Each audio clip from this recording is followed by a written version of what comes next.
Up next, we have an amazing panel.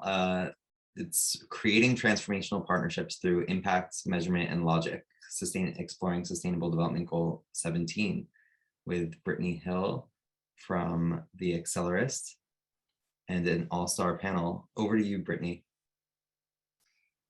Thank you, Brian. Hi, everybody, and welcome. It's great to be here on World Logic Day and to be joining you this Friday afternoon.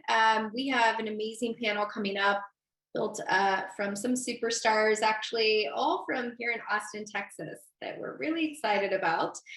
Would love to kick things off just by introducing myself. I am Brittany Hill, the CEO and founder of Accelerist. Accelerist is a SaaS company devoted to helping companies and causes find and build better partnerships with each other and measure their efficacy on both the community and the bottom line.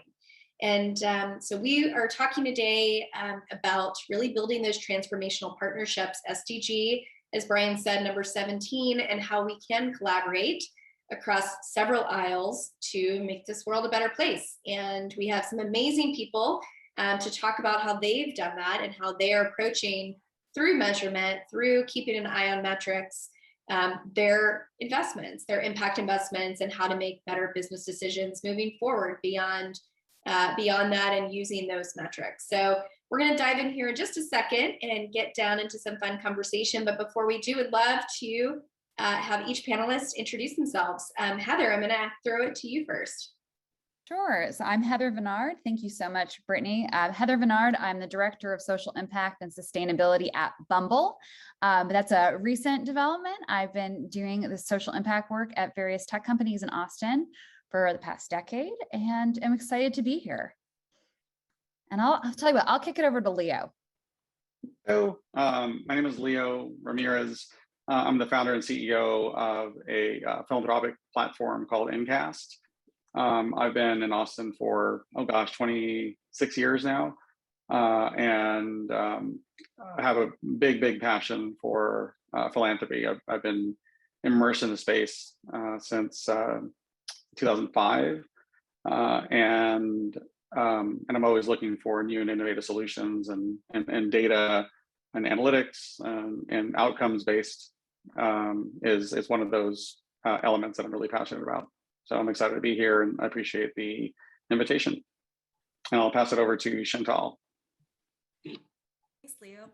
Hey, everyone. I'm Chantal. I'm a change management leader at Whole Foods Market. I am also the community outreach leader for the retail operations team at Whole Foods Market.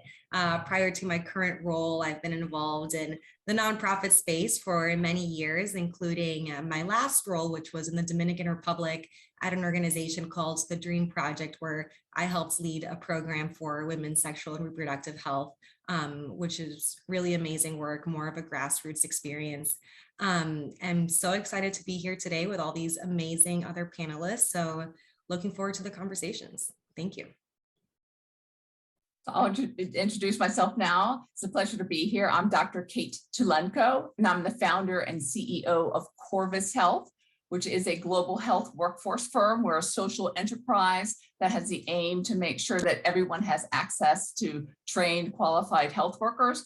And we kind of have a dual CSR role in that we have our ethical model as a social enterprise, but also we do direct CSR as well. Amazing. Well, thank you again all for being here.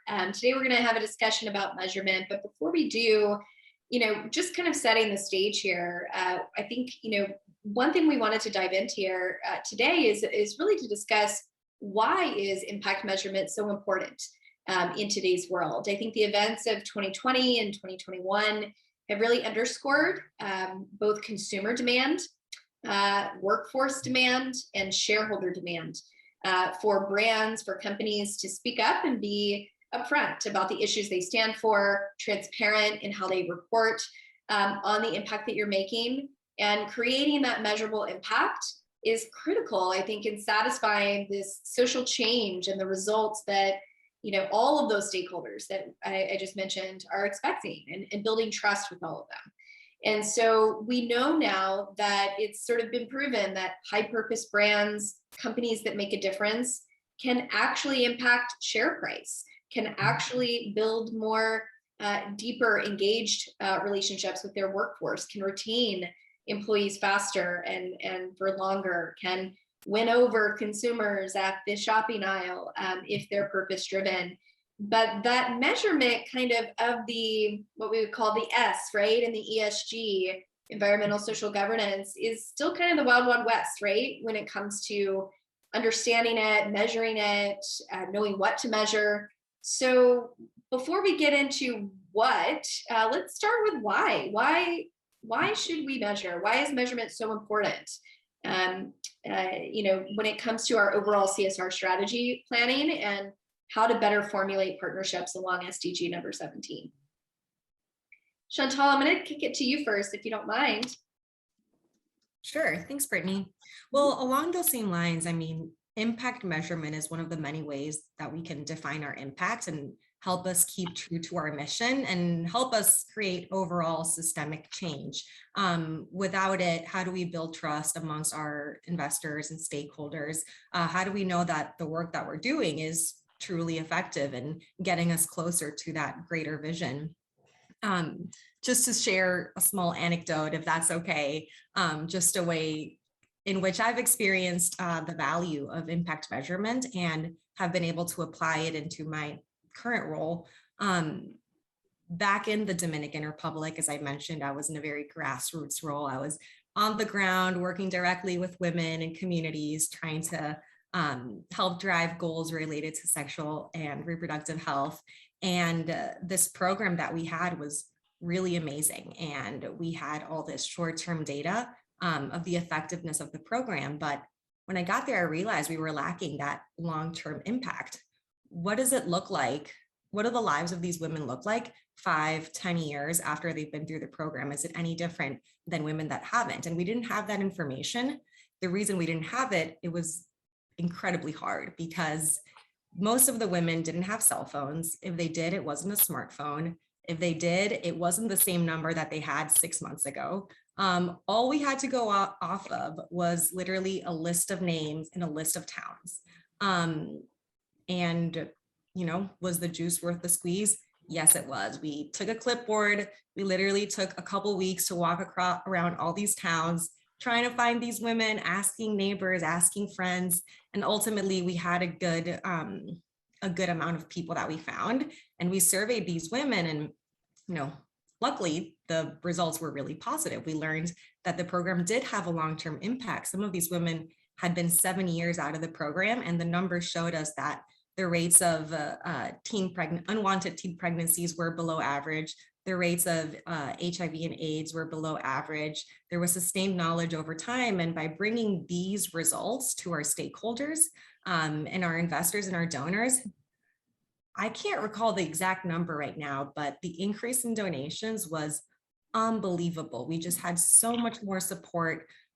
We gained credibility thanks to impact measurement. And it was just so meaningful for the program. It was just reaffirming that all the work that we were doing was in the right direction, and we were really bringing value to our women and the society. And just by defining the impact, we're able to truly provide credibility that what we're doing is worth it, and that stakeholders should get on board, and that we maximize our impact and our change. Heather, I know you've had the experience of working within different types of companies, whether it's, various industries, various end users, B2C, B2B, and so on. And so how does that change? Why is that important? And do those motivations, have you seen those change? And has the why changed depending on what kind of company you're in as well? Yeah, that's a great question. And I think where it comes down to is there are multiple reasons to measure impact, right? Like Chantal had a really great example of, the actual impact to the community that you're wishing to serve. So depending on what your company is, and as a person who works in the corporate funding space, the end goal, right? So the community that you're serving by your corporate social responsibility, your social impact initiatives is going to be different depending on what your company is, because I'm a big believer in your mission as a company should always align with and drive the work that you do in society, because that's your wheelhouse. That's what you know. So I've worked in hardware companies where we've been really focused on STEM education for underrepresented parts of the population to make sure there's a diversity in the STEM pipeline. And currently, I work at Bumble, where our mission is to make all relationships healthy and equitable. So what we do is really aligned to that. What I think is common across a lot of corporate funders, or is becoming more common, is looking at measurement and measuring impact in a few different ways. One is, and this is why I love the example that Chantal gave, is being able to test and adjust the programs that you're developing, right? So if you can see that they're successful and they're successful with certain metrics, that perhaps you're going to keep doing X, but if you were on at a different metric and perhaps it was not, the results weren't what you expected, then you might go a different direction for Y, right? And so that's super important for building programs. And I would say as a corporate funder, what we're really doing is we're always partnering with organizations. And I'm a big believer in building collaboratively measurements and impacts with the nonprofit organizations that you are funding and working with, because often they are the subject matter experts. And we might be enthusiastic because it relates to our mission as a company, but we need to partner with those nonprofits and those NGOs to understand what should we be measuring, what does actually mean positive impact. And so if we can collaboratively set up those structures with the nonprofit organization that we're working with, or the social impact organization working with, our programs are then going to be more effective. And the data that we get back and the way that we can use that to inform our programs is all the more robust. I will say that the kind of added sort of asterisk for companies that I've worked for, because I've worked for primarily all publicly traded companies, is that data also has another sort of impact for us, because we have the eyes of investors and the impact, Brittany, you mentioned, of ESG, of understanding how we are rated, ranked, and looked at from investors in the street. And part of that ESG narrative that we tell and we share out is about talking about our impact on society in a really concrete way, because it is actually part of, and increasingly so, how we are looked at as a corporate citizen. So corporate funders are kind of in a really, especially publicly traded corporate funders, are kind of in a really interesting space right now. And hopefully, my hope is that most of them internally want to do this good, partner with NGOs, developed really awesome programs collaboratively, trusting the experience of NGOs to be able to be that guiding light in the work that we do together, but also understanding that we have a lot of folks we have to report out to and to be accurate to. Yeah. Well said. And I want to come back to that ESG of, what are we supposed to be measuring right now in just a second. Leo, I know that, there are various formats and reasons, again, motivations for measurement. Some of that is mission driven. A lot of it should be mission driven. Others might be constituent driven. Are our workforces engaged? Are we engaging consumers?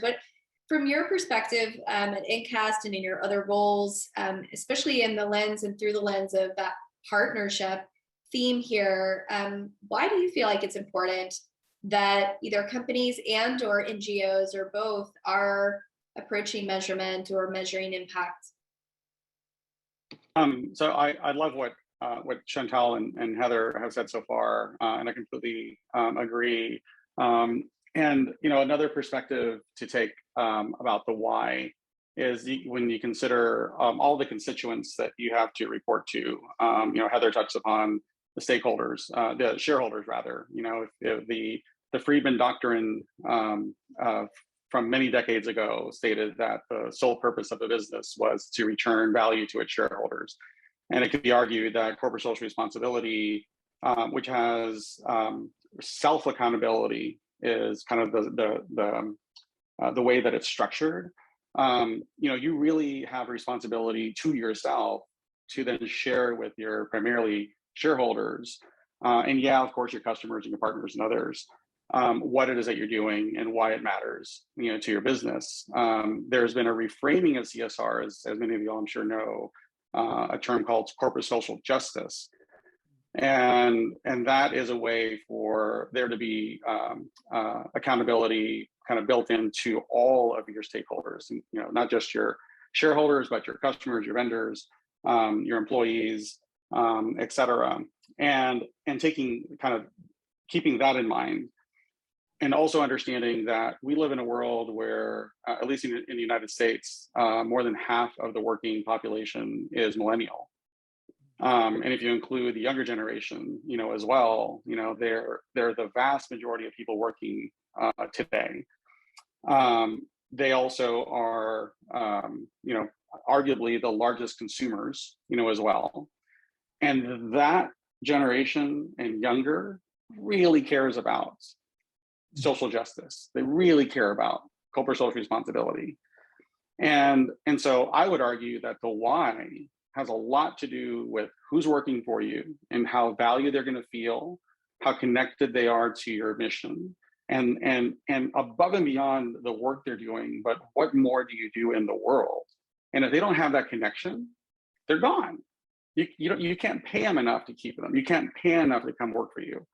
You got to be doing it in this day and age with those employees, and similarly to those customers, right? If they're going to walk into your retail store, into your restaurant, if they're going to buy your products online, and you say you stand for certain things, and you're not, throughout all of the interactions, throughout all of your constituents, you know, demonstrating that you really truly stand for you know, social justice or the environment or whatever the cause or causes are, they're going to call you out on it. They're going to talk about you negatively online and in the media. They're not going to buy from you. They're going to go for someone else. So I think keeping in mind that some of the most important stakeholders in developing a corporate social responsibility or corporate social justice strategy are those people and consumers. You know, the people that drive your business and the consumers that keep your business alive.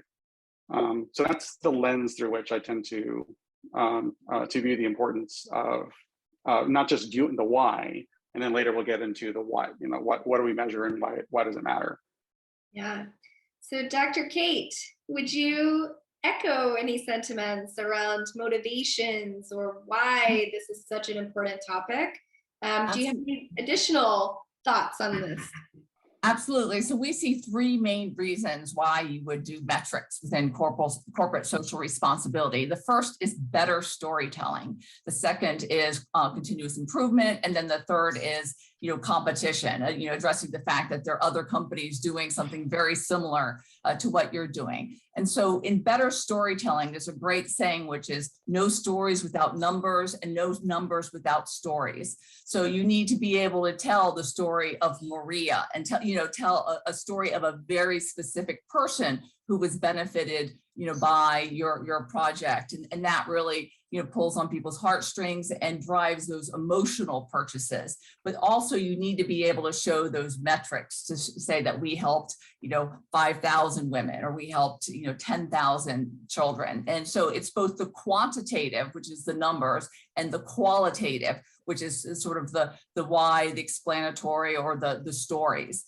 And then for the continuous improvement, you know, Heather touched upon that you want to see what worked, what didn't work in our project, and how we can improve it and constantly be improving. And then the third is the competition, that you know, there probably is some other company out there doing something very similar to what you're doing. And I mean, you could say maybe there's Bombas socks, which donate socks, and then there's Tom's shoes, which donate shoes. So you need to be able to demonstrate impact. You need to be able to demonstrate cost effectiveness, because two companies could impact 5,000 people, but one did it for $1 million and one did it for, you know, $100,000. So you want to drive that cost effectiveness. There's also the sustainability or the long-term benefit, and Chantal addressed that with, you know, their follow-up on the women in Dominican Republic. Or you want to be able to show sustainability in that the project produces its own income, or that a government or other body has taken the project up and will make it something that's ongoing. Absolutely. I love that three-pronged, kind of three-legged stool there. That's a really great framework for why should we pay attention to this and invest. It does take a lot of time and resources. So it's that's great. What, at Accelerist at the end of last year, we actually conducted a survey of about 600 plus CSR professionals across the country and asked them, what's the state of the union? Are we measuring? Are we investing more resources in impact measurement? What is everybody actually measuring now? We've heard reports and we've been told by some friends in the industry that their shareholders, to Heather's point earlier, have asked them for 120 plus different data points when it comes to their ESG reports. And I think, it is a little, like I say, wild, wild west when it comes to measuring the social impact of impact measurement. And so you guys have mentioned some of those metrics thus far of what you are currently measuring, and then maybe what you're not, but you wish you were, is something that we always strive for growth, right? We want to do more tomorrow than we did yesterday. And so some of the things that we heard from our study is, companies are measuring their overall spend, to your point about cost effectiveness, right? How much are we donating, of course, in terms of, and how does that play into what impact we're making? Makes sense. Second on that list was workforce engagement. How much are our employees engaging with these causes, with this investment? Are they volunteering their time, their skills, their money, their expertise, a variety of different ways, of course, that workforce can get engaged with causes. But as we know, with the Great Resignation and the rise of purpose and purpose-driven hiring and recruitment, there's now a huge amount of power, if you will, in the workforce and how it's driving CSR strategies and activities and therefore measurement. The third on the list, I won't go down the whole list, but the third is that people are measuring ESG goals and their targets. So if our target was to reduce emissions by 5%, 10%, reach zero emission by X date, did we meet it? Did we get there? When it comes to SDG goals and our targets and our indicators, how are we doing on all of that? And that seems to be kind of the three areas that at least we've seen that people are focusing most on. It's not to say that consumer engagement and customer loyalty and employee loyalty and all these other things are, of course, important. But wanted to kind of throw that to you guys and see, does that resonate? Are you measuring different things than what was mentioned? And do you have targets in mind, best case scenarios of your aspirational measurement goals of what you'd like to measure as well? So, maybe we'll start, Heather, we'll come to you this time. I'm looking at my Brady Bunch grid and I'm going to try to bounce around. No, for sure. And I kind of want to almost disrupt this question a teeny bit and just say that looking at these impact numbers, or you're trying to get to X number, or you have this goal as an indicator, not a driver. And I think that's a big challenge, right? Because we're in a space now where there's so much public attention, especially when you're a publicly traded company, of what your impact is, what your numbers are. And it can be a slippery slope sometimes if you're just driving for the number that you think is expected to you. How many SDGs am I impacting? What is this threshold that I've been given to achieve? And while those are important and they can indicate your success, I think it's also really important to step back and say, what are we trying to achieve as a company, as an organization, to better impact society? And make sure that you're holding both of those things in a way where one doesn't become the only thing that you focus on. So it's not just chasing that number goal. It's thinking, okay, well, we got to that number, but what was the actual impact at the end of the day? So I think it's exactly actually, I think to Dr. Tulenko's point of, you have to look at what the number is and the story that it tells. So where I'm really seeing a lot of, and this is why I love the term social impact, and it's become a term that I really have gravitated toward, is the quantitative and the qualitative. So the answer, I think, to that really is, yes, we're probably measuring more things than we have done in the past. We're getting more external requests to measure things than we have in the past, whether it's, climate and emissions, whether you're scope 1, 2, or 3, what the impact you are having on society related to the mission of your company. Is it hiring? Is it food insecurity, whatever it is? And it's taking that step and saying, okay, these are the goals and the numbers we're getting to, but we also have to think about what the actual qualitative impact is as well, and make sure that as social impact professionals and those who partner with nonprofits, that we're looking at both all of the time and not just trying to ace the test. And I think that can be so easy sometimes to get caught up on. And I'm really grateful to see that the narrative really, I think, throughout the industry, especially with CSR and social impact professionals and the organizations we work with, has really, I think, started to circle around this total picture of impact. And again, that kind of comes through developing your impact goals with the organizations you're partnering with. A lot of what I've done in the past few years with the different organizations I've worked with has been taking a step back and doing less grants, but doing larger dollar amounts and focusing on the program and what you're going to do together. So it's not just this previous version of sort of like checkbook philanthropy of how many organizations did you give to and how much. It's who did you give the money to? How did you partner with them on their goals? How did you tell their story? How did you drive the message of the cause they're trying to impact? How did you utilize your power as a corporate citizen? And I guess, again, I'm coming from a corporate funder perspective, to share out on social media, to educate and engage your employees. Brittany, exactly what you were talking about. How do you make sure that your relationship with the cause is 360, not just trying to reach a number? So it's a delicate balance. And I'm really excited to see so many funders who have been really keeping this in mind as they work toward these goals. It is a balance. And Leo, what would you say are the most important metrics or some of the key indicators, as Heather mentioned, that you have seen, whether that be through InCast or other experiences that the world of partnerships and partnership building is measuring and looking to improve upon?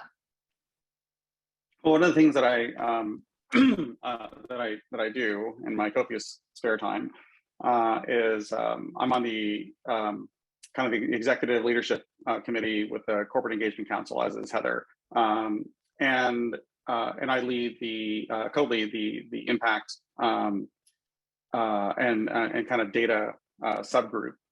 And this is an issue that we talk about a lot because we want to get a good picture of the health of the social impact that members of the Corporate Engagement Council are doing, but we don't want to overburden them with asking too many questions, or else we won't get the enough responses to be representative of the group as a whole.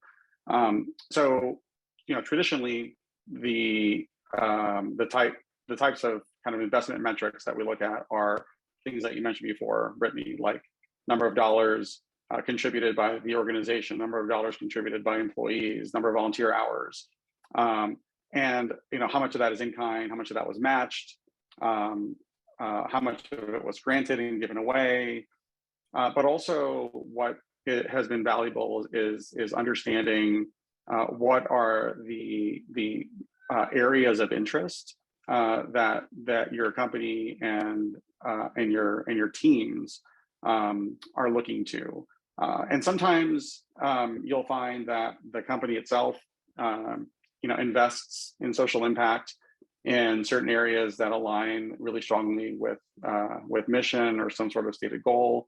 And other times, that is driven by the employees primarily, and that typically happens with smaller companies than with larger ones. And with the larger ones, when there's a mismatch between the values and the interests of employees and the things that the company kind of wants to push, that can cause some conflict, that can cause lower engagement with your employees within the community. And so I always advise businesses to be really, really careful that they find some sort of a happy medium.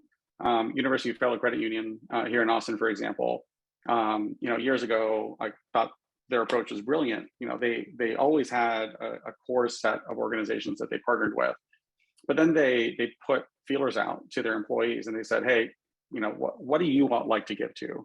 And they learned by their giving and their volunteering that this one other organization, Dell Children's, medical center was another area of interest. So instead of, and so what they ended up doing is taking the employee interests and the interests of the organization and putting them together. And that made the employees happy because they saw one of their key areas of interest also supported by the company. So I would say that's also really, really important, is to kind of make sure that you're constantly have a pulse check of your team and understand, what their interests are, so that there's that really strong alignment. And to Kate's point earlier about storytelling, all of this, whatever it is that you're measuring, has to lead to some sort of a storytelling, because now more than ever, people care more about what was done and not in just how much money was raised, how many hours were volunteered. Look at all the great pictures on social media. Look at all the amazing things we did. Look at us, we're really cool and amazing. Like, it's not a marketing game. It was a marketing game. I mean, when I first started in this space and I started doing research, I was really saddened when most of the conversations that I was having were being redirected to marketing. Like, this is BS. This is a marketing thing. Like, no, they should be altruistic. They should just be giving back, right? And my example in my mind was HEB. It's amazing grocery we have in Texas. But then but that's changed because with all these other stakeholders now at play, they really want to know if I contribute at the point of sale, at Whole Foods, if I'm engaging alongside employees at Bumble, reading the kids, what did they actually do? How many did we help? People they help? How many people got out of homelessness as a result of their work? So that storytelling component, that more qualitative piece, becomes an important mechanism to showcase the metrics that are being collected. Yeah, absolutely. Kate, as you think about metrics, we know there needs to be a story around it. You said content and data go hand in hand. What data are you seeing that is most impactful, most important? If we can't track 120 different data points, right? What are some of those that, if folks are trying to formulate their measurement strategy and their tracking and reporting strategy, maybe they dip their toe in the water and they're trying to build that from scratch, where should they focus first? Or what do you find most impactful for you guys?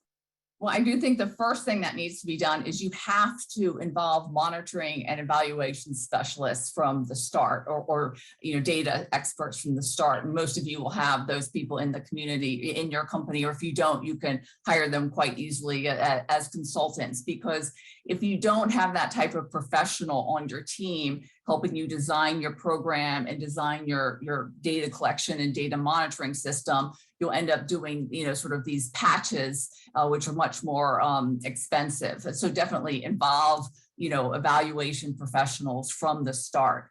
And then, of course, it's so easy to develop a laundry list, that 120 indicator list of what you'd like to measure. A lot of it's just curiosity. But what you need to do is pare that down. And for each indicator, you have to say, why are we measuring this? And what are we going to do with it?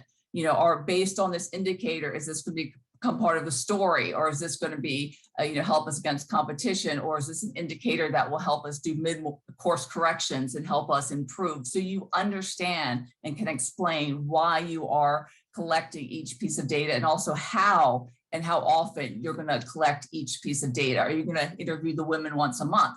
Are you going to send a survey once a year? Are you going to have people on the ground collecting this data? You need to have that kind of operational approach to it. I'd also say, I think that one thing that's different about my company compared to Bumble and Whole Foods is Bumble and Whole Foods are direct to consumer. So you have individuals making decisions, whereas our customers are businesses, often they're health systems, and so how we would measure, their reactions would be very different from how you would measure sort of an individual customer's reaction. But it's interesting because we're about to sign a contract with a recruiting company for the National Health Service in the UK, and they said one of the reasons they wanted to go with us compared to competitors is because we had an ethical business design and did CSR. So we try to keep track of that, but it's much more difficult to do metrics, at that level, the sort of the business to business level than I think it is to the business to customer, because you have so many more data points than we would. Yeah, the B2B market is tough. We're working with a brand right now in the cloud computing space. And they're selling directly to businesses, obviously, and it's been interesting to work with them and their customers, which are other companies, right? And they're experiencing that same thing, though. That's interesting that you say that about winning business based on your ethical standards and best practices. And I think that's something that not everybody thinks of and doesn't realize that it's becoming an increasing part of the consideration process. We're a B2B platform, right? I mean, we sell to nonprofits and companies, and we're experiencing that same thing on our level as well. So it's great to see across the board. Chantal, what does measurement and metrics and data points look like for you guys at Whole Foods? What are some that you hone in on? What are some that you wish you could? It varies a lot across the company. I would say I'm in change management, and what we are challenged with in my team is measuring people's behavior, which is a very amorphous, incredibly abstract thing to measure. And over time, the team this is prior to me entering the team, they've found some really amazing way to help measure people's behavior via speed of adoption of the change that we're implementing, and our team members' ability to effectively execute on the change. But it's really tricky, and I think some really great points have been made by the panelists so far. When we are looking to collect metrics in our team, something that does stand out is that no program or no project exists in a vacuum, and being able to consider our attribution, so the degree to which our specific actions, whether it's by the organization, by the team, by the company, has brought about the results to a particular purpose or a benefit, is a big part of honestly measuring the impact to our program. And that's something that is kind of related to what Heather mentioned earlier with the indicators versus the drivers. And I just think that's something really important when deciding what to measure, is what is truly causational and what is truly an indicator towards our goal. I think one thing I'd like to add, Brittany, if I may, real quick, is because Chantal reminded me of it, and Heather mentioned it as well, is the importance of circling back with your stakeholders occasionally, whether it be monthly, quarterly, yearly, and review with them. Like we met these goals, we fell short on these other goals. What do you think, right? And is that representative group? Let's say there's customers. Given your results, are they going to continue to be your customers? And if not, what do you need to do better so that they will continue to be your customers and don't go to your competition who may be doing a better job? And in the listening and in those interactions with those with those stakeholders, also be willing to potentially change what you are measuring, change your focus areas, right? Be agile and say, well, we thought that this mattered, and it did 5 years ago, but it doesn't anymore. Maybe we need to tweak it and align with what currently matters to this particular stakeholder, and then continue to to be open-minded to tweaking those over time. I wanted to make an additional point as well. Often you need to think about the cascade of beneficiaries of your program. For example, for our program, the first tier is the medical schools and nursing schools that we work with and help expand and help found. Then the second tier is their graduates, the physicians and nurses. And then the third tier is the communities that they then practice in and benefit. And how deep do you want to measure, because it takes more money and more time to go down to the lower tiers. Absolutely. Well, listen, I'm a big data nerd, but as you all have underscored, there is huge value. The data requires context, and it can't exist, and it doesn't live and breathe and actually do anything unless we tell a story about it, and a story around it, and use it to make better business decisions. So the last question that we wanted to tackle here in this panel is, how do you package and talk about the impact that you're making, whether it is the indicators, whether it's the qualitative data? How are you all, collectively within your own companies or previous roles, talking about data? I think, this the past 2 years have been formative in a lot of different ways. Last year, there was a study that came out that said 87% of consumers, and I consider that people in general, said that they're more receptive to a brand's message, whether it's B2C or B2B, if they know the company's beliefs and their values. And I think that, paired with this feeling that we all are consistently met with from an emotional perspective, this languishing feeling as just individuals, we want and we're craving this emotional connection, I think, beyond just the people in our immediate world, and with companies, with brands, with businesses, with organizations. And I think it's forced companies and nonprofits in general, and NGOs, to think about, how do we tell the story differently? I think going beyond the very 2020, very 2021 approach of, spotlighting ethical and social issues in your marketing campaigns, what we're seeing, I don't know if you would echo this, is we're going beyond that now and actually involving the public in the storytelling, involving them in the mission to take action. And so how does that work within your worlds? Are you creating metaverse movements? Are you, using crypto and NFT? And how are you communicating data and impact to your constituents? Chantal, I'm gonna come to you first this time. Sure. I really love these points you made, Brittany, and communicating this to stakeholders is just so important. Back to the bigger why that we all started with, and communicating our achievements is a key part of that. And storytelling, I think, is one of the best, if not the best, tools in our communication toolkit. For me, kind of going back to my experience in the Dominican Republic and being in a very grassroots level for many years, to me, the biggest value of storytelling is that it can connect impact to people's emotions, and it helps inspire people to act, which then brings about change. And stories can help us convey culture and history and the values that really unite all of us as people. And I think it's a really beautiful thing. The Dream Project, that organization I worked with, did an amazing job of that.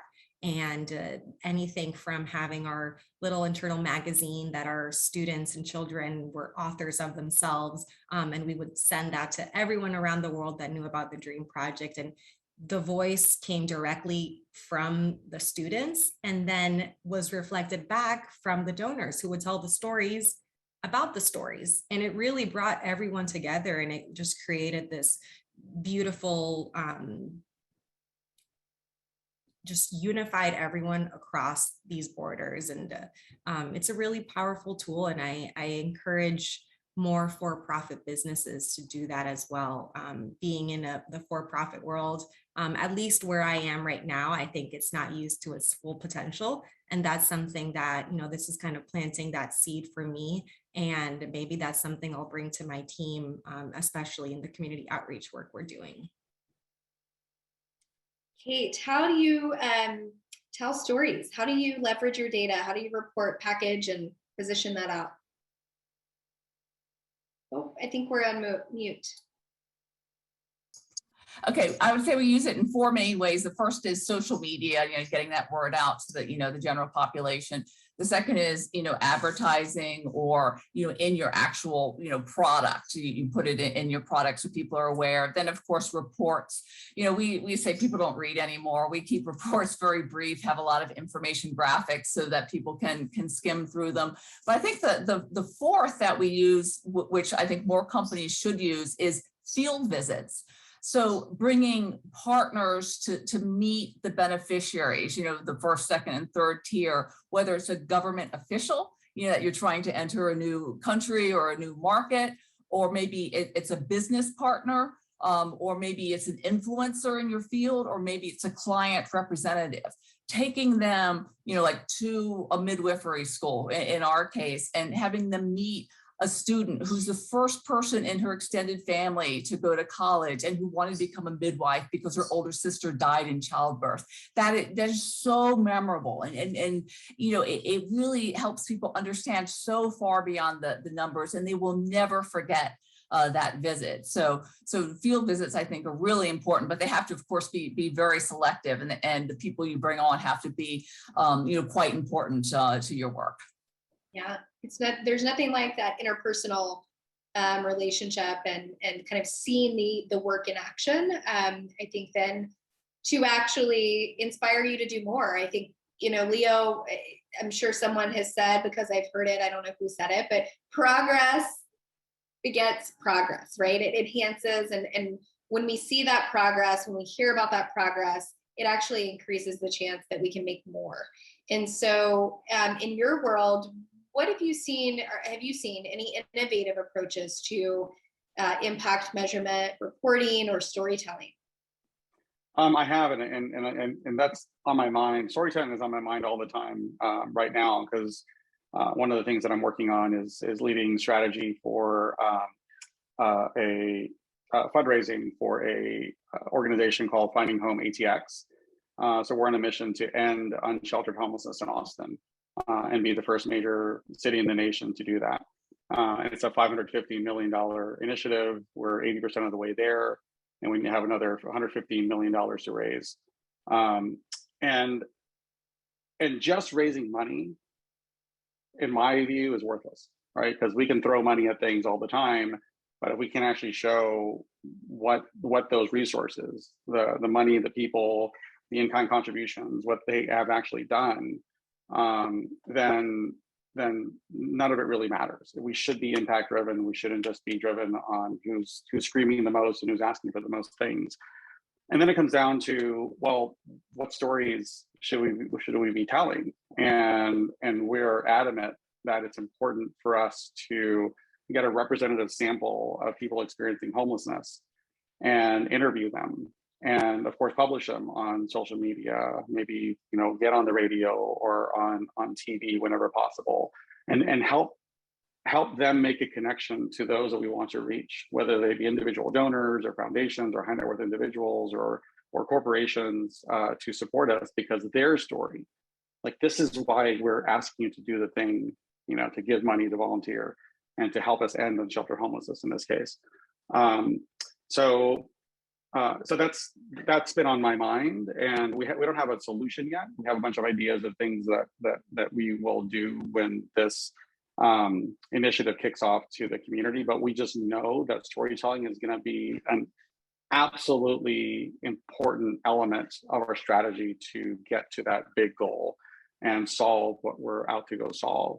In terms of kind of more innovative approaches, where you don't have to necessarily tell a story, would be, I've seen at Whole Foods and and other retailers, them kind of publicize how much money they've raised, for their favorite causes. Like, you'll maybe give something at the point of sale, and then a month later they say, hey, we raised $200,000 from you all, and this money that we're just going to the food bank, fed 200,000 people, right?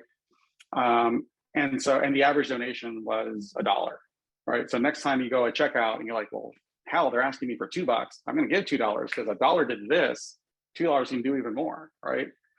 So you don't even have to do a video, or you don't have to do, like this long one pager or post. You just simply have a banner or some little thing at checkout that kind of states the success, and that alone psychologically turns someone, or rather encourages someone to participate more. So that, things like that, where you can use data to help you kind of drive the action that you want your constituents to take, that I think can really transform how your social impact strategies really take hold. Something else I was going to mention, earlier is, as your constituents are giving you feedback of the things that they care about, and as you're shaping your kind of impact measurement around that feedback, something that may come out of it is, well, if their giving and volunteering is an indicator of their values and their interests. So that in turn should then help you shape your retail experiences, your email communications, the imagery that you use in your design, elements. It doesn't necessarily mean like, oh, they love animals, so we should give to animal rights organizations. Now it's like they love animals, and therefore maybe we should have a bring it to work day for your employees, or pet adoption day, once a month. That's an indicator of what they value, and finding innovative ways of using that data can really draw them deeper, into your business as well. I love that. And Heather, are you using some of those tactics? Are you guys, I think Bumble is such a fun brand, and is wonderful at storytelling when it comes to product in general. And I know that you've just started there, so might not have exact examples quite yet from Bumble, but what are you guys thinking about when it comes to your very specific consumer base, their relationship to the brand, and how you want to tell the story of your impact? It's a great question, actually, Brittany. You kind of teed it up, and Leo, you did as well, as far as involving your customers, consumers, and users in the mission. And this has been a really interesting thing, me coming from I was in B2C a long time ago, then B2B, and now I'm back to B2C. And we have a program that is called Moves Making Impact, where let's say someone's using a Bumble app. When they set up their app, they actually go into their settings and they say, I want to select a cause I care about. So human rights, women's health, inclusive arts and culture. And then anytime someone makes a first move in the app, there's a little checkbox that goes next to it, and a contribution is made to a woman trailblazer who's doing work in that space. And what's great is, on an annual basis, is we actually announce the 3 recipients of this work, the person who is doing this work in each of those 3 categories. So then it actually encourages our users, when they're in the app, about which cause they want to select and how they want to get involved. So they can actually make a direct correlation between the relationships they're building in a healthy way and the moves they're making and the way that they're reaching out in app to an actual social impact cause.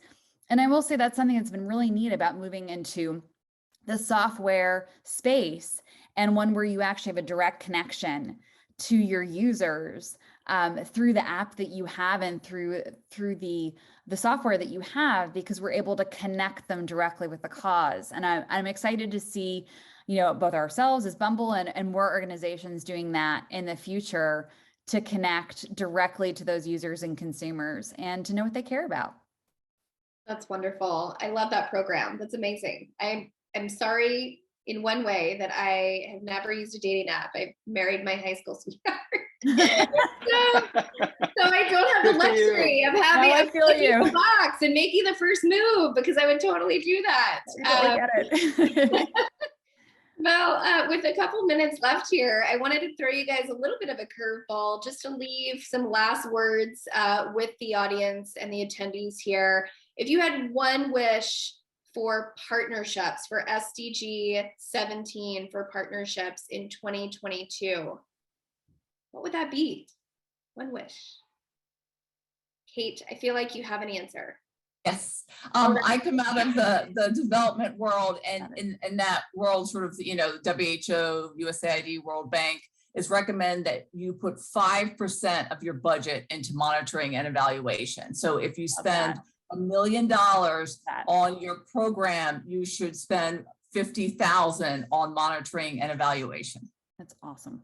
I love that. Yes, and I love that selfishly as a measurement platform. Chantal, what's your wish? Can someone go before me? I need a moment to think. I'm not sure yet. I can take one because I wanted to answer a question in the Q&A, and it's funny because they dovetail perfectly with this question that you just asked, Brittany. Someone asked, what is an equitable relationship and how is it different than an equal relationship? And this gets at one of my favorite things to talk about when you talk about social impact and grant making. And it's understanding, like, if you're a corporate funder, the one thing I would love funders of any kind to really come at it with is making sure that you don't just offer equal opportunities of funding where you offer the same opportunity to everyone, but really look at equity and understanding the range of organizations you can partner with to impact social change, and know that different organizations and different nonprofit partners are at different places, whether they're in perhaps an underserved or marginalized community, whether they're a brand new nonprofit rather than one that's been around for 50 years. And each of those organizations is going to have different resources and available skill sets. And one of the best things that we can do as funders, whether you're a family foundation or a private funder just giving, or you're a corporate funder, is think about how do you work with a range of organizations and make the process equitable for them to be able to access funds. And that's the thing that I would love to see more organizations continue to do in this new year. Amazing. I love that. Leo, what's your wish? I personally want to see more organizations embracing DE&I, and really understanding how valuable it is to have people from different backgrounds, socioeconomic statuses, cultural identities, sexual identities, religions, you know, how everyone's perspective opens up different blind spots that we all just naturally have, and how that diversity of thought can bring different perspectives to solving problems that we may have never considered before. You know, as a facilitator coach with the Alternative Board and a mentor in a Stanford business school program, I encounter this all the time, and I actually learn a lot more from the people that I'm mentoring that I feel like I'm lending them, because there's the way that they solve certain issues makes me realize, oh my God, like I haven't thought about that before. I should do it this way too. And that's what DE&I really helps, you know, to do for a business is that diversity of thought can really open up some new opportunities. In addition to, I mean, the fact that we all work, you know, 8-10 hours a day in a given work day, and we're going to be around, you know, people that I hope we like, then that's good practice in the workplace to learn how to connect with people that are not like you, find the common ground, establish those relationships, and then take the types of relationships you form that you may not have had otherwise into the world, and have a much greater understanding of the struggles that other people are going through. You know, I think that's another area that I think the DE&I really helps. I love that. Chantal, real quick, we have 1 minute left here. Any last thoughts, any wish for the new year? Yeah, thanks, Leo, for putting that thought in my mind. I actually have a similar wish, specifically within Whole Foods. I would like more JEDI programs to be created. And JEDI, I'm referring to justice, equity, diversity, and inclusion. So expanding it a little bit more. And as I mentioned, I help organize that for the retail operations team, which is 150 people, but there are thousands of employees that don't have a JEDI backed team, and I would like that to be created. So hopefully happen sometime soon. I think it will. And I, would love, my wish to everyone is more co-creation. I think, Heather, you mentioned that between, speaking back to SDG number 17, co-creation between public and private sectors across the aisle, across departments, I think will only elevate what we can impact in terms of our goals. I read the other day that there's been a 75% increase in CSR jobs created since 2020. An amazing growth in this space to manage all of the amazing work that all of you and you guys on the panel are doing. And I call it the rise of the purpose people. So cheers to all of you. And thank you for joining this panel and sharing your insights. I hope it's been helpful. It certainly is always insightful for me to hear all of your perspectives. So thanks so much. And I think I'm gonna pass it over to Chelsea. Thanks all.